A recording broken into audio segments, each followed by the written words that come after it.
Le rayon horreur.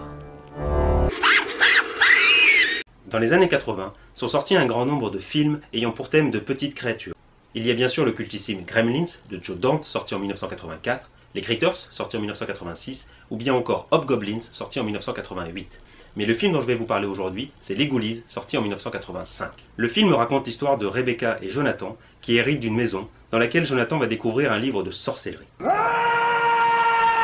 Et c'est lors d'un rituel qu'il va réveiller de petites créatures démoniaques et facétieuses, les Ghoulies. Le film est plutôt mauvais.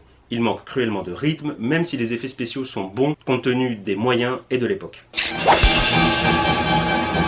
C'est 2 ans plus tard que sortira la suite, Les Ghoulies 2.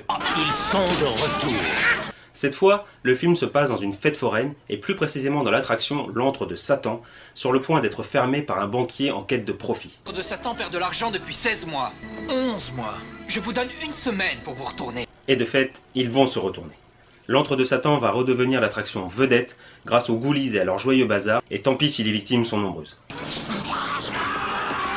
Le passage le plus marrant du film étant évidemment lorsque les créatures vont quitter l'attraction pour investir la fête foraine et y semer la pagaille. C'est aussi dans ce film que vous allez retrouver une scène devenue culte.